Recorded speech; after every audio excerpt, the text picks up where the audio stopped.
अस्सलाम वालेकुम बिस्मिल्लाहिर्रहमानिर्रहीम।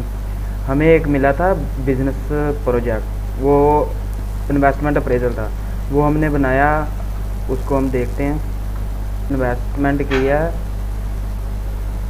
कैश है मेरे पास 2 लाख, और मशीन में मेरे पास है कॉटन सीड मशीन 8 लाख रुपए जिसकी कॉस्ट है, और वेट सीड मशीन 6.5 लाख की है। बिल्डिंग एंड इम्प्रूवमेंट 25 लाख रुपए के, जिस जगह एरिया में फैक्ट्री वगैरह है ना, उसका 25 लाख है। ऑफिस इक्विपमेंट है जिसमें फर्नीचर है 50,000 का, लैपटॉप 60,000 का, रेफ्रिजरेटर है 40,000 का, फार्म व्हीकल है 15 लाख की, ट्रैक्टर ट्राली, और इन्वेंट्री 8 लाख की मेरे पास पड़ी है। ये टोटल बन गया 86 लाख। अब हम इनकी निकालते हैं CGS। कॉटन CGS निकली है टोटल यूनिट, मैं पहले मंथ 350 के हिसाब से मैंने एस्टिमेट लगाया। 350 का जो रॉ मटेरियल है ना, वो आ रहा है 3,80,000 का, और जो डायरेक्ट लेबर का खर्चा वो आ रहा है 1,37,000, और MOH मैन्युफैक्चरिंग ओवरहेड 95,000 आ रहा है। और इन सब को मैंने जमा किया, और ये आ रहा है 6,12,000, और 6,12,000 को मैंने डिवाइड किया है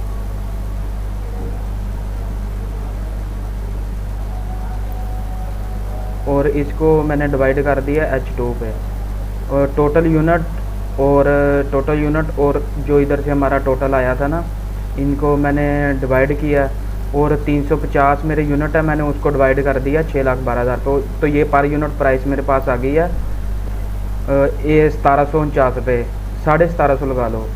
तो इसी तरह मैंने वेट की CGS निकाली है। वेट मेरे पास मैं तो 300 थैला बनाऊँगा, और 300 थैला, उसके लिए रॉ मटेरियल मुझे चाहिए 7,87,500 का। डायरेक्ट लेबर वो 1,57,000, MOH मैन्युफैक्चरिंग ओवरहेड 95,000, और इसी तरह इनका मैंने टोटल किया तीनों का, और मेरे पास आ गया 10,39,500। इसी तरह मैंने इसको जो टोटल आया उसको 300 यूनिट पर डिवाइड किया, तो ये मेरे पास पर यूनिट प्राइस निकल आई है 3,465 रुपये। तो मैंने इसको 3500 कंसिडर किया है। तो फिर हमने इनकी डेप्रिसिएशन निकाली है कॉटन मशीन की और वेट मशीन की। कॉटन मशीन हमने 8 लाख में परचेज़ की थी, तो उसका मैंने एस्टिमेट लगाया कि वो जब स्क्रैप वैल्यू उसकी जो होगी ना, वो होगी 2 लाख। तो मैंने क्या किया कि 8 लाख से माइनस कर दिया 2 लाख, जो उसकी डिस्पोजल वैल्यू होगी ना, वो मैंने माइनस किया, मेरे पास आ गया 6 लाख। 6 लाख जो है, और 6 लाख को मैंने डिवाइड कर दिया है 10 पे, क्योंकि हम 10 ईयर प्रोजेक्ट बना रहे हैं ना, तो मैंने 10 पे डिवाइड किया है। तो ये देखें, मैंने 60,000 को सिलेक्ट करके और डिवाइड 10 किया, तो ये मेरे पास आ गया प्रोजेक्ट, और 10 पे डिवाइड किया तो ये मेरे पास आ गया पर मंथ 5,000। और जब मैंने 5,000 पर मंथ का आ गया, और इसी तरह वेट मशीन का मैंने निकाला। वेट मशीन है जी हमने ख़रीदी थी 6.5 लाख की। मैंने उसका एस्टिमेट लगाया कि जो उसकी डिस्पोजल वैल्यू होगी ना, वो 1.5 लाख होगी।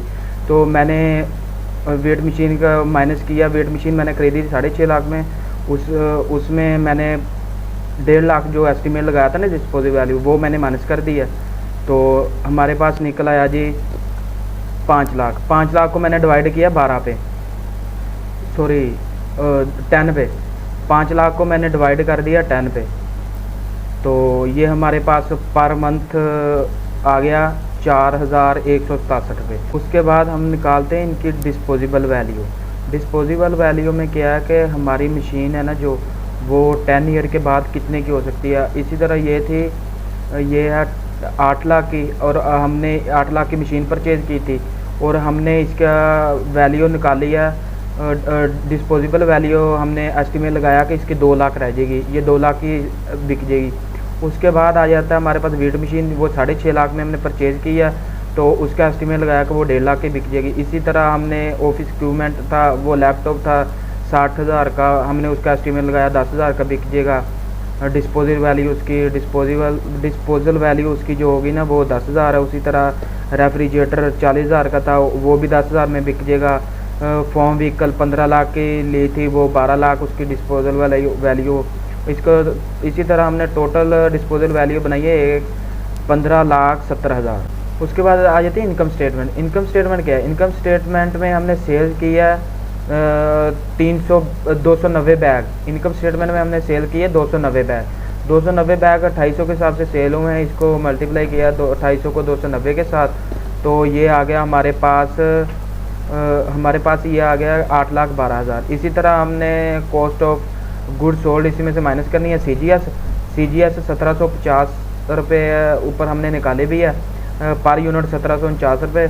तो इसी तरह इसमें से माइनस करेंगे 1750 को मल्टीप्लाई किया 290 के साथ, ये आ गया 5,07,500।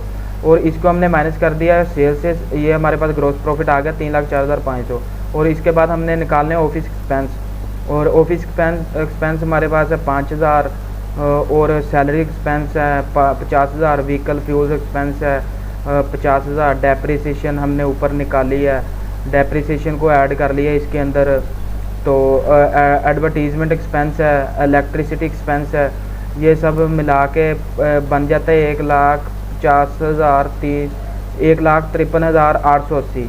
1,53,880 में को माइनस कर देंगे हम ग्रॉस प्रॉफिट से, ये हमारे पास आ जाता है ऑपरेटिंग प्रॉफिट 1,50,620। इसी तरह करते जाएंगे हम पूरा 12 मंथ। और मेरा सीड का काम है, और 6 माह कपास सीड है, और 6 माह गंदम।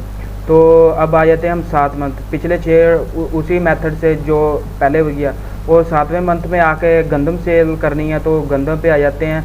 तो इधर हम लिख देते हैं सेल ऑफ WHEAT वीट। तो इसी तरह सेल्स ऑफ वीट, तो इधर पहले साल मैंने सेल्स किए हैं 230 बैग, और इसकी प्राइस है 5,000। इसको 5,000 को 230 से मल्टीप्लाई किया, तो ये हमारे पास आ गया 11,50,000। और इसकी जो CGS है वो CGS 3500 ऊपर निकाले भी है हमने। CGS ऊपर हमने निकाली है, ये पर यूनिट वीट CGS आई है हमारे पास 3465 रुपये। मैंने इसको 3500 कंसिडर किया। तो इसी तरह हम आ जाते हैं 7वें मंथ पे।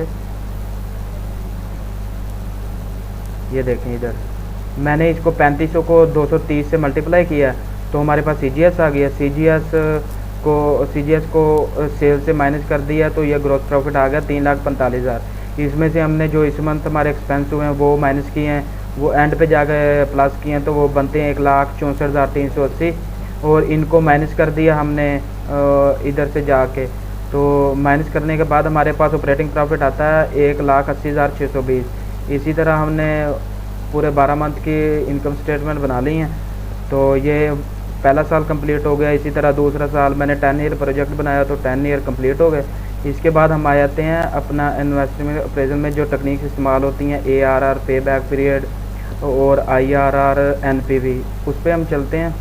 तो ये मैंने पहले ईयर निकाला है। तो इसमें पहले हमारे पास टाइम आ जाता है, जो 0 पे हमारे पास है इन्वेस्टमेंट। पहले पे जो हमने उधर ऑपरेटिंग प्रॉफिट पहले मंथ का निकाला था, वो पहले ईयर का जो हमने मंथ के हिसाब से निकाला था, उन सबको ऐड किया, तो फर्स्ट ईयर ऑपरेटिंग प्रॉफिट बन गया। तो इसको मैंने ऐड कर लिया। ये हमारा पास, क्योंकि हमने डेप्रिसिएशन पहले माइनस किया था, ऑपरेटिंग प्रॉफिट आफ्टर डेप्रिसिएशन आ रहा है, तो ये फर्स्ट ईयर का हमारा ऑपरेटिंग प्रॉफिट बन रहा है 14,69,140 रुपये। इसी तरह हमने 10 ईयर लिखा है, तो एंड पे जाकर हमने लिखा disposal proceeds from the asset. जो हमने वो एसेट थे ऊपर हमने निकाले भी हुए हैं डिस्पोजल वाले। ये डिस्पोजल वैल्यू 15,70,000, तो हमने इसमें से इसको माइनस कर दिया। तो सॉरी, माइनस नहीं, वो लिखे हैं 15,70,000। तो इसी तरह हमने इसकी कैमुलेटिव वैल्यू निकाली है। कैमुलेटिव कैश फ्लोज में हमने पहले इधर फार्मूला लगाया इज़ टू इसको लिखा, तो यही आ गया, क्योंकि पहले मेरा इन्वेस्टमेंट है। उसके बाद हमने क्या करना है, उसके बाद हमने किया कि जो हमारी इधर आई होगी ना पहले ईयर की ऑपरेटिंग प्रॉफिट हमने उसको जो हमारी इन्वेस्टमेंट है उससे माइनस किया। ये देखें मैंने इधर 14,69,140 में से माइनस कर दिया 66 लाख, तो ये मेरे पास प्रॉफिट आ गया। नेक्स्ट ईयर मेरे पास आ गया कम्युलेटिव कैश फ्लो 34,68,770। इसी तरह मैंने नेक्स्ट ईयर को माइनस कर दिया पिछली वैल्यू से। ये देखें ये इसको मैंने माइनस किया प्रीवियस वैल्यू से। तो ये हमारे पास इसी तरह हम उतनी देर करेंगे जब तक हमारे पास प्लस में वैल्यू नहीं आती। तो हमारे पास 4th ईयर में आकर प्लस में वैल्यू आ गई है। तो इसका अब हम निकालेंगे पे बैक पीरियड। तो पे बैक पीरियड में क्या है कि हमने इधर पे बैक पीरियड निकाला है। तो पे बैक पीरियड में हमने टाइम लेना है, जिस ईयर में प्लस की वैल्यू आ रही है उससे ऊपर टाइम सेलेक्ट किया है 3, क्योंकि हमारे पास तीसरा साल चल रहा था। उसके बाद हमने सेलेक्ट करना है कैमुलेटिव कैश फ्लोज, वो भी हमने जो प्रीवियस ईयर है ना, प्रीवियस ईयर उसका करना है। तो इसी तरह मैंने ये किया कि पहले मैंने सेलेक्ट किया टाइम को तीसरा ईयर, और उसके बाद कैमुलेटिव कैश फ्लो भी उसी साल का, और उसको डिवाइड कर दिया मैंने जो हमारे पास अमाउंट किस ईयर में प्लस है उसका कैश फ्लो मैंने ऑपरेटिंग प्रॉफिट जो हमारे पास निकला था कैश फ्लो वो मैंने ऐड कर दिया। तो इसको डिवाइड करेंगे ना तो हमारे पास आंसर आ जाएगा 3.89664। और इसी तरह मैंने इसमें से माइनस कर दिया ईयर को। तो जैसे ही मैंने ये देखें मैंने ये सिलेक्ट करके 3.89664 को मैंने 3 ईयर से माइनस किया, तो ये हमारे पास पॉइंट में आ गई अमाउंट। और इसी पॉइंट वाले अमाउंट को क्योंकि ये इसको निकाला उसके बाद हम इसका ईयर निकालेंगे, तो मैंने इसको सिलेक्ट किया जो हमारे पास पूरी अमाउंट आई है 3.89664 को मैंने सिलेक्ट करके माइनस कर दिया जो हमारे पास हमने उसको माइनस किया ईयर निकाला जिसमें से।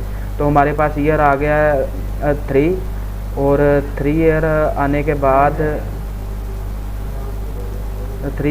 बाद हमारे पास आ जाता है ईयर। हमने जो ये पॉइंट में रखा इसके मंथ बनाने हैं। इसको मंथ बनाने के लिए हमने क्या किया कि इसमें हमने सेलेक्ट किया कि वो जो हमारे पास निकले थे ना पॉइंट में, उसको क्योंकि 12 मंथ होते हैं साल में, तो हमने उसको डिवाइड कर दिया 12 पे। तो ये हमारे पास मंथ बन गया 11।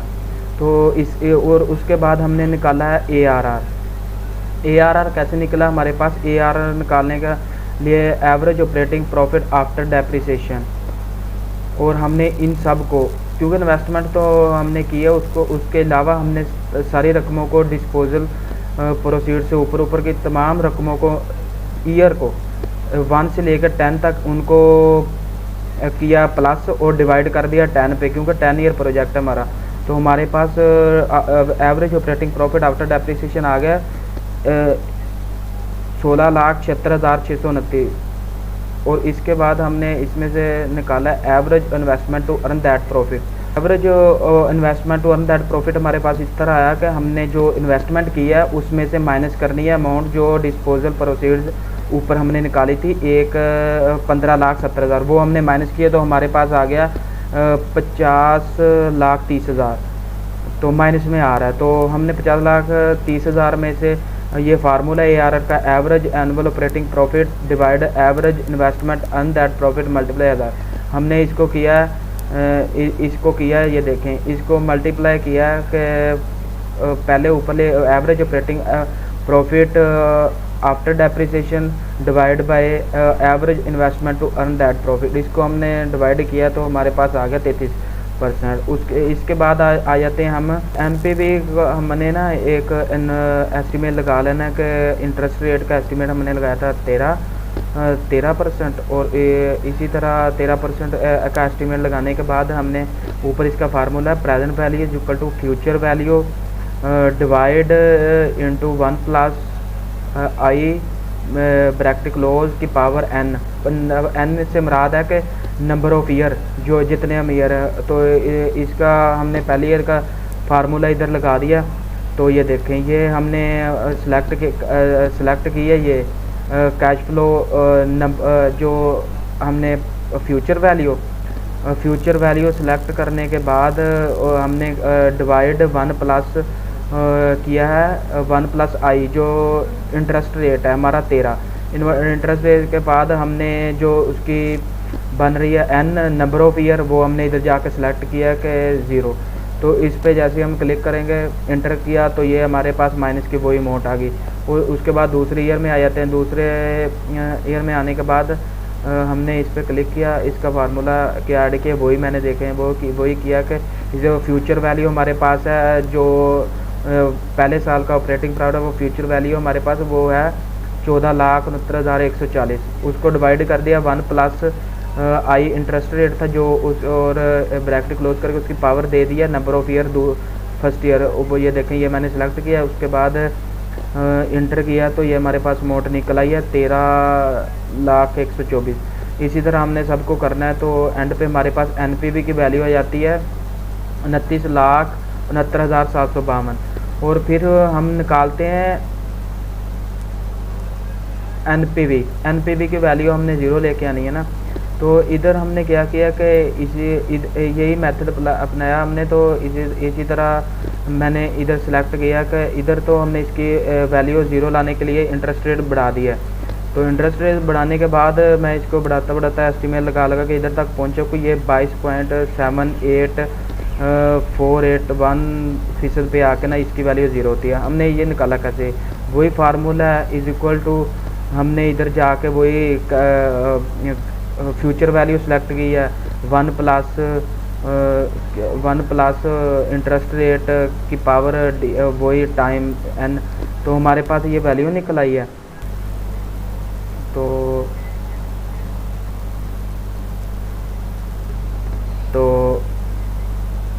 वही फार्मूला लगाना है। तो इसी तरह मैंने दूसरे ईयर में जाके फ्यूचर वैल्यू को सिलेक्ट किया। फ्यूचर वैल्यू को सिलेक्ट करने के बाद डिवाइड 1 प्लस ब्रैकेट डाल के 1 प्लस और इंटरेस्ट रेट सेलेक्ट किया। तो उसका जो पावर है ना वो ले लिया मैंने टाइम 1 फर्स्ट ईयर। तो इंटर किया, तो ये हमारे पास ये आ गया 11,96,516। इसी तरह हमने इन सब को करते करते इसकी वैल्यू जो भी निकली थी, फिर हमने बढ़ाते गए आकर एक टाइम ऐसा आया कि हमारे पास 22.78481 पे जाकर ना हमारे पास वैल्यू आ गई है 0। तो इधर आके हमारे पास आके IRR निकल आता है। IRR की जो हमारे पास वैल्यू आई है ना वो आई है 22.78, वो हमारे पास आ गई है जी। IRR की वैल्यू हमारे पास आ गई है 22.7848%। तो IRR की वैल्यू 0, NPV की वैल्यू 0 आ गया। तो IRR हमारा पास निकल आया, कंप्लीट हो गया। तो हमारी वीडियो इख्तिताम को पहुंचती है। अल्लाह हाफिज़।